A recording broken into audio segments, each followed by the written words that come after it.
शुभ सकाळ दर्शक बंधु। आज हेउची नवेम्बर मास 19 तारिख बुधवार। चलतु देखा आज गुरुत्वपूर्ण खबर। आज प्रथम खबर आरंभ है 2 दिनिया जिलापाल और एसपी सम्मिलनी। लोकसभा भवन में आयोजित यह सम्मिलन में राज्य में कार्यकारी होता समस्त सरकारी योजना और आईन श्रृंखला परिस्थिति नियंत्रण नहीं आलोचना करा जिवो। मुख्यमंत्री मोहन चरण माझी सम्मिलन में उपस्थित रही समस्त जिलार जिलापाल और एसपी मानक मार्गदर्शन कराइबे। ଏହି ଅବସରରେ ରାଜସ୍ୱ ମନ୍ତ୍ରୀ ସୁରେଶ ପୂଜାରୀ କହିଛନ୍ତି 6 ମାସ ଭିତରେ ରାଜସ୍ୱ ବିଭାଗରେ ପଡ଼ିଥିବା ସବୁ କେସର ସମାଧାନ ହେବ। ଏଥିପାଇଁ ବିଭାଗଗୁଡ଼ିକୁ ନିର୍ଦ୍ଦେଶ ଦିଆଯାଇଛି। 5 ବର୍ଷରେ ଓଡ଼ିଶାରେ ରହିବେନି ଭୂମିହୀନ। ଆମ ସରକାର 24,000 ଶିକ୍ଷାନୁଷ୍ଠାନକୁ ପଟ୍ଟା ଦେବାରେ ସଫଳ ହୋଇଛନ୍ତି। 25,000 ଭୂମିହୀନଙ୍କୁ ଜମି ଦିଆଯାଇଛି। ଏହାସହ ଜନଗଣନା ପୂର୍ବରୁ ସମସ୍ତ ରାଜସ୍ୱ ଗ୍ରାମ ଆବେଦନକୁ ସୁପାରିଶ କରିବାକୁ ଅଧିକାରୀଙ୍କୁ ନିର୍ଦ୍ଦେଶ ଦେଲେ ରାଜସ୍ୱ ମନ୍ତ୍ରୀ। ଏହାସହ ରାଜସ୍ୱ ମନ୍ତ୍ରୀ କହିଛନ୍ତି ଲୋକଟିଏ ଜମି ପାଇଁ ଆମ ପାଖକୁ ନ ଆସୁ, आमे सर्वे करी सेमानंकु सेवा देवाकू अधिकारी को कहिछु बोली सुरेश पूजारी कहिसंती।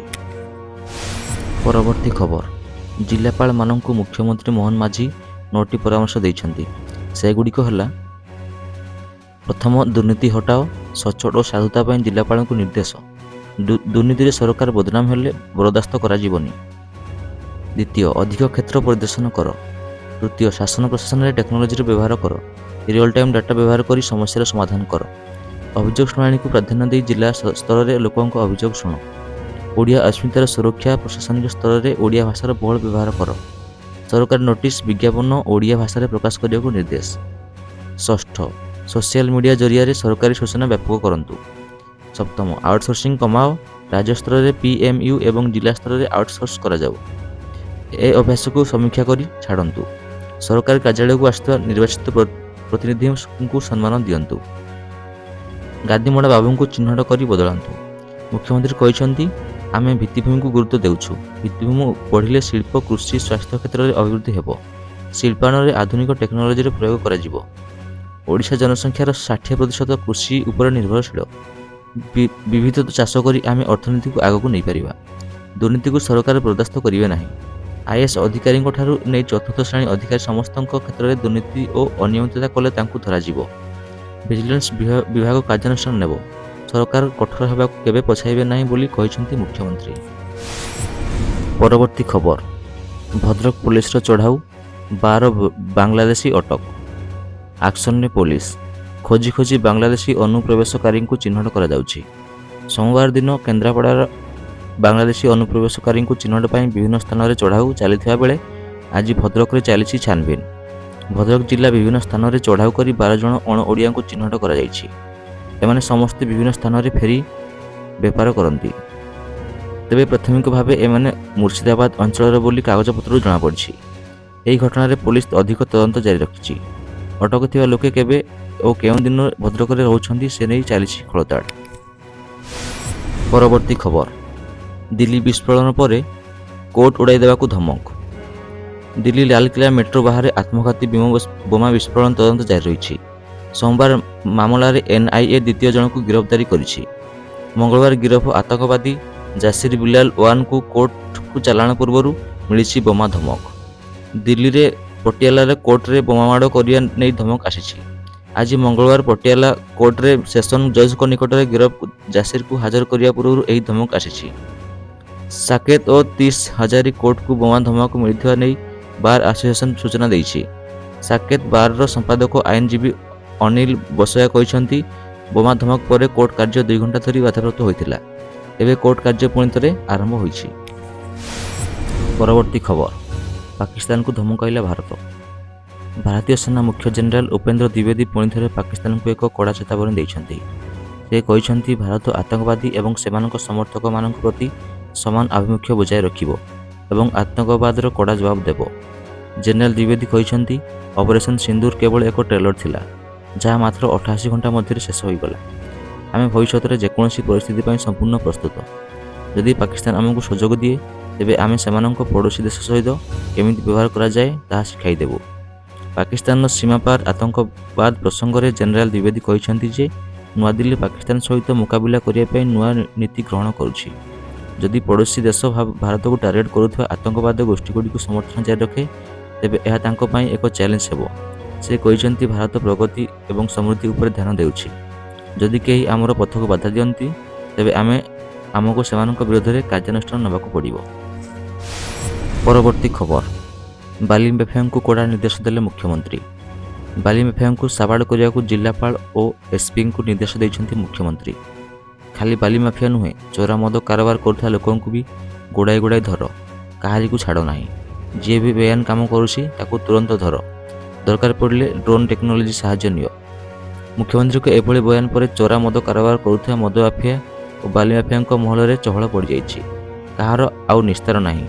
ଯିଏ ବି ବେଆଇନ କାରବାରରେ ଲିପ୍ତ ଅଛନ୍ତି ସେମାନେ ଏବେ ବେଡ଼ିଂ ପୁଟୁଳି ବାନ୍ଧିବା କଥା ଚିନ୍ତା କରୁଛନ୍ତି। ମଙ୍ଗଳବାର ଜିଲ୍ଲାପାଳ ସମ୍ମିଳନୀରେ ଏଭଳି କଡ଼ା ନିର୍ଦ୍ଦେଶ ଦେଇଛନ୍ତି ମୁଖ୍ୟମନ୍ତ୍ରୀ। ବାଲି ଚୋରି ଏବଂ ଚୋରା ମଦ କାରବାର ରୋକିବାକୁ ମୁଖ୍ୟମନ୍ତ୍ରୀ କଡ଼ା ନିର୍ଦ୍ଦେଶ ଦେଇଛନ୍ତି। ରାଜ୍ୟରେ ଲଘୁ ଖଣିଜ ଚୋରା ଚାଲାଣ ହେଉଛି, ତେଣୁ ମାଫିଆଙ୍କ ବିରୋଧରେ କଡ଼ା କାର୍ଯ୍ୟାନୁଷ୍ଠାନ ନେବାକୁ ମୁଖ୍ୟମନ୍ତ୍ରୀ କହିଛନ୍ତି। ଅଧିକାରୀମାନଙ୍କୁ ମଧ୍ୟ ସମ୍ପୂର୍ଣ୍ଣ କ୍ଷମତା ଦିଆଯାଇଛି। ଏହାକୁ ସଂଗଠିତ ଅପରାଧ ଶ୍ରେଣୀରେ ବିବେଚନା କରି ଦୃଢ଼ ଆକ୍ସନ ନେବାକୁ ନିର୍ଦ୍ଦେଶ ଦେଇଛନ୍ତି। ମୁଖ୍ୟମନ୍ତ୍ରୀ ମୋହନ ଚରଣ ମାଝୀ କୌଣସି ରାଜନୈତିକ ଚାପର ବଶବର୍ତ୍ତୀ ହୁଅନ୍ତୁ ନାହିଁ ବୋଲି ସେ ମଧ୍ୟ କହିଛନ୍ତି। ପରବର୍ତ୍ତୀ ଖବର, ସୁଶୀଲ ମେହେର ହେଲେ କଂସ ମହାରାଜ। ତାଙ୍କ ନାଁରେ ବାଜିଲା ମୋହର। ତାଙ୍କ ନାଁକୁ ବିଧି ଭାବେ ଘୋଷଣା କଲେ ଅତିରିକ୍ତ ଜିଲ୍ଲାପାଳ ମହେନ୍ଦ୍ର ମହାପାତ୍ର ବା ଧନୁଯାତ୍ରା ମହୋତ୍ସବ ସମିତିର ଉପସଭାପତି। 78ତମ ଧନୁଯାତ୍ରା ପାଇଁ ଅଭିନୟ କରିବେ ସୁଶୀଲ। ନୂଆ କଂସ ଭାବେ ଏଥର ସୁଶୀଲ ମେହେର ହେଲେ ମଥୁରା ନରେଶ କଂସ ମହାରାଜ। ଡିସେମ୍ବର 24ରୁ ଆରମ୍ଭ ହେବ ବରଗଡ଼ ଧନୁଯାତ୍ରା। ଜାନୁଆରୀ 3 ତାରିଖ ପର୍ଯ୍ୟନ୍ତ 11 ଦିନ ଧରି ଚାଲିବ ବିଶ୍ୱର ସର୍ବବୃହତ୍ ଖୋଲା ରଙ୍ଗମଞ୍ଚ ଯାତ୍ରା। ବରଗଡ଼ ବିଶ୍ୱପ୍ରସିଦ୍ଧ ଧନୁଯାତ୍ରା ପାଇଁ ଚଳିତ ବର୍ଷ କଂସ ସମେତ ପାତ୍ର, ମନ୍ତ୍ରୀ ପ୍ରମୁଖ କଳାକାର ଚୟନ ହେବ। ଧନୁଯାତ୍ରା ମହୋତ୍ସବ ସମିତି ବୈଠକରେ ସର୍ବସମ୍ମତିକ୍ରମେ ଆଲୋଚନା ପରେ ଧନୁଯାତ୍ରାର ସଭାପତି ତଥା ବରଗଡ଼ ଜିଲ୍ଲାପାଳ ଆଦିତ୍ୟ ଗୋଏଲ ଏହି ସୂଚନା ଦେଇଛନ୍ତି। ପରବର୍ତ୍ତୀ ଖବର, ବୁଧବାର ଠାରୁ ରାଜ୍ୟରେ ଥଣ୍ଡା ପ୍ରକୋପ କମିବ। ରାତି ତାପମାତ୍ରା 2ରୁ 3 ଡିଗ୍ରୀ ବଢ଼ିବ, କିନ୍ତୁ ଆଭ୍ୟନ୍ତରୀଣ ଉତ୍ତର ଓ ଦକ୍ଷିଣ ଓଡ଼ିଶାରେ ଶୀତ ଅନୁଭୂତ ହେବ। ମଙ୍ଗଳବାର ରାତିରୁ ତାପମାତ୍ରା ବଢ଼ିଥିବାର ପାଣିପାଗ ବିଭାଗ ପୂର୍ବାନୁମାନ କରିଛି। ଶୀତ ପ୍ରକୋପରେ ସାରା ଓଡ଼ିଶା ଥରୁଛି। ବିଶେଷ କରି କନ୍ଧମାଳ, ଝାରସୁଗୁଡ଼ା, ସୁନ୍ଦରଗଡ଼ ଓ ଖୋର୍ଦ୍ଧା ଜିଲ୍ଲାରେ ଶୀତ ଲହରୀ ଚିନ୍ତାଜନକ ସ୍ଥିତିରେ ରହିଛି। ରାଜ୍ୟର 4 ସହରର ତାପମାତ୍ରା ପାରାଦ୍ୱୀପ 10 ଡିଗ୍ରୀ ତଳକୁ ଖସିଛି। ଦାରିଙ୍ଗବାଡ଼ିର ସର୍ବନିମ୍ନ ତାପମାତ୍ରା 7 ଡିଗ୍ରୀ ରେକର୍ଡ ହୋଇଥିବା ବେଳେ ଫୁଲବାଣୀରେ ରହିଛି 8 ଡିଗ୍ରୀ। ଝାରସୁଗୁଡ଼ାର ରାତି ତାପମାତ୍ରା 9.8 ଡିଗ୍ରୀ ରେକର୍ଡ ହୋଇଛି। ପରବର୍ତ୍ତୀ ଖବର, ସାଲିଆସାହିରେ ଉଚ୍ଛେଦ। ସମୟ ସକାଳ ପ୍ରାୟ 9ଟା। ସ୍ଥାନ ଭୁବନେଶ୍ୱର ସାଲିଆସାହି। ଜେସିବି ଏବଂ ପୋଲିସ ଫୋର୍ସ ସହ ଆସି ପହଞ୍ଚିଥିଲା ବିଏମ୍ସି ବିଡ଼ିଏ ଅଧିକାରୀ। ତୁରନ୍ତ ଘର ଖାଲି କରିବାକୁ ଡାକବାଜି ଯନ୍ତ୍ର ଯୋଗେ ଘୋଷଣା କଲା। ଆଉ ତାପରେ ଆରମ୍ଭ ହୋଇଗଲା ଉଚ୍ଛେଦ। ନିମିଷକେ ମାଟିରେ ମିଶିଲା ବେଆଇନ ନିର୍ମାଣ।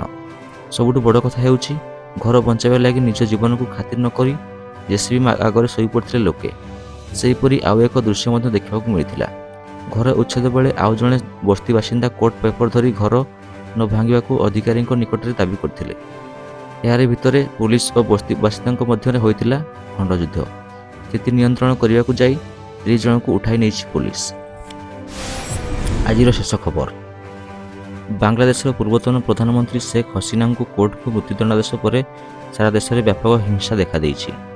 ୟୁନୁସ୍ ସରକାର ବିରୋଧରେ ହସିନାଙ୍କ ସମର୍ଥକ ରାସ୍ତାକୁ ଓହ୍ଲାଇଛନ୍ତି।